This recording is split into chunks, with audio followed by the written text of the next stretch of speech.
Call up my wife, our great First Lady. She was a great first. People love her. Yeah, people love her. Oh, look at that. Wow. Mercedes, that's pretty good. Yeah, she's good. A couple things. Number one, you got to take a look at the other guy. He's about as old as I am, but he can't remember his wife's name. Yeah. And, Maybe it's just me, but it seems to me that the only thing that the left likes any less than they actually like Donald Trump is Donald Trump himself calling them out on their own garbage. But, I mean, how could he not? They're getting more and more lazy, more and more transparent, and really they just keep running the same boring and ridiculous play over and over and over again. And hilariously, now they're feigning outrage that they get called out. Radical left Democrats are at it again. They're constantly making up stories about me because their candidate is a mental and physical basket case. There's never been anything like it. He's also the worst president in the history of our country. He went on a very poorly rated show last night, and he talked about Donald Trump and his wife. I don't know the name of my wife. He was referring to the fact that at CPAC, where I had a sold-out speech, the biggest audience they've had in years, I think maybe ever, I made the statement that Melania was very popular because when I mentioned her name, the audience went wild. I then looked at the two people, man and wife, Matt and Mercedes Schlapp, and I said, wow, they really like the First Lady. So this got taken as the fact that I thought Mercedes was the First Lady. It has nothing to do with that. These people are really dishonest. They are absolutely something. They have a horrible candidate who's a horrible president. They make up things constantly. You take a look at when I use Barack Hussein Obama and I interject him into where it's supposed to be Biden, and I do it purposely for comedic reasons and for sarcasm, because a lot of people say that Obama's running the country, not Biden, because he's sleeping all the time. They say, oh, I don't know the name of the president. Or when I imitate this guy getting off a stage, what they do is they say, oh, he had trouble getting off a stage. I have no trouble getting off a stage. Anybody that watches what I do at rallies would say, wow, that's amazing. He can go 2 hours without a teleprompter, not making even a little mistake. Very few people, maybe almost nobody, can do what I do. So here's the story. The disinformation of the Democrats is unbelievable. They do it because they have a horrible candidate. Don't associate me with the mental that you portray, because I want to tell you, he should not be leading this country. And hopefully on November 5th, he's not going to be. We're going to have a big election. We're going to have a big victory, and we're going to make America great again. Thank you. And that offended them. But why? What exactly is wrong with anything he said there? If you found something, if you took exception to that, please let me know in the comments, because I personally took exception with nothing. It is all true. Actually, I think he probably goes a little bit easy on Joe. And anyone looking at this with their actual eyes and not propaganda goggles can see that Joe Biden is an absolute mental basket case. I mean, it's the physical thing is to be determined. Actually, he looks pretty good physically for an 81-year-old guy. But he is a mental basket case. There is no ifs, ands, or buts. There's no way around that. This is what he actually looks like when he goes out with the express goal of proving to us that his brain works. I'm going to show you that in a second, but if you haven't already, guys, join us. The importance of this year cannot be understated, and it's going to be a tough year to get conservative voices heard. So help out the cause. Make sure to like, comment, subscribe. Most importantly, share the channel. It really, really does mean a lot. my recollection of events. There's even reference that I don't remember when my son died. How in the hell dare he raise that?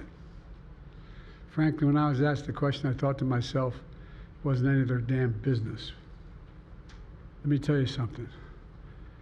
Some of you have commented, I wear since the day he died, every single day, the rosary he got from Our Lady of... Every Memorial Day we hold a service remembering him, attended by friends and family and the people who loved him. I don't need anyone to remind me when he passed away or passed away. Simple truth is I sat for a 5-hour interview over 2 days. President Biden, something the special counsel said in his report is that one of the reasons you were not charged is because, in his description, you are a well-meaning elderly man with a poor memory. I'm well-meaning, and I'm an elderly man, and I know what the hell I'm doing. I've been president. I put this country back on its feet. I don't need his recommendation. It's totally out. How bad is your memory, and can you continue as president? My memory is so bad, I let you speak.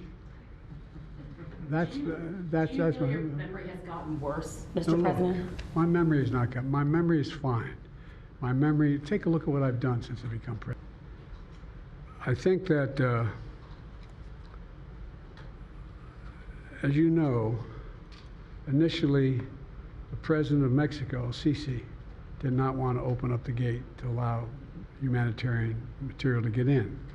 Everybody sees this, man. The world sees this. And anyone who is actually objective, anyone who really has a soul, probably pities Joe Biden. I think if you don't pity him, something's wrong with you, man. If he was your father or your grandfather or even the guy that you see going on walks in the neighborhood, you would never in a million years support him getting pumped full of whatever they must be injecting him with and just ridden like some sort of progressive freaking donkey, right? You'd view it as elder abuse, which to me is exactly what it is. And for the media and other powerful leftists to be taking the position that it's just not fair, it's just not presidential for Trump or any of us to even question the guy's age is ridiculous. I mean, he is the leader of the free freaking world. And if he was even half as intelligent as he was when he was the dumbest member of Congress, maybe Afghanistan or Eastern Europe or the entirety of the Middle East and most large American cities probably wouldn't look like something out of some nuclear Armageddon comic book. I mean, the fact that the media is talking about, that sort of restraint is ridiculous. I mean, it is literally their job. Their only real responsibility is to keep checks on the government, a government gone bad. That is their only responsibility. And they don't even ask a question. I mean, I don't even know how it's possible. It's amazing to me. We just watched the Department of Justice decline to prosecute Joe Biden because a jury would view him as a well-meaning elderly man with a poor memory. And then just days ago, he had a physical where the doctor said he's so amazing, he doesn't even need a cognitive exam. And these state mouthpieces in the media, they just accept that. And they're the same people who are responsible for this. Sanjay, President Trump is not known for being athletic. So maybe he just has a hard time going down a gently sloping ramp. But do you see something possibly neurological that could be throwing off his balance? It's so hard to say looking at a video. And I think that's the bottom line answer. I talked to a bunch of neurologists over the weekend. A lot of people talking about this. President Trump's fitness for office is now the top story in the country. One around the president questions his intelligence and fitness for office. 100% of the people around him. Everybody wants to know, is this president of sound mind? We express our consensus view that Mr. Trump is a danger to national and international security. Some of the psychological signs are impulsivity, recklessness, paranoid reactions, having a loose grip on reality, lacking empathy, having rage reactions. All of these are highly associated with violence. Isn't it remarkable that we're talking about the president's mental state? To political commentators or partisan pundits who actually aren't qualified to talk about this. I'm not a doctor, but I can tell you what I see and hear. I'm not a doctor, but I can see that he is not the sharp mind that he was. I'm not a doctor, but his behavior is erratic. To me, that's classic narcissism. I'm not a doctor, but... The truth is they know exactly what they're doing. Their responsibility to the people, their responsibility to being a check on power, long ago got replaced by their responsibility to an agenda and to profit. And it's that simple. Really it's agenda over profit. It's agenda over everything else. I mean, they never ever told you truth regarding Donald Trump. From the very, very first moments of his candidacy, you were told that he ran for president because he thought all Mexicans were rapists or some ridiculous stuff like that. And an alarming high percentage of people believed it based on about a 3-second clip. And this is what he actually said. They're sending people that have lots of problems, and they're bringing those problems with us. They're bringing drugs, they're bringing crime, they're rapists, and some, I assume, are good people. But I speak to border guards, and they tell us what we're getting. And it only makes common sense. It only makes common sense. They're sending us not the right people. It's coming from more than Mexico.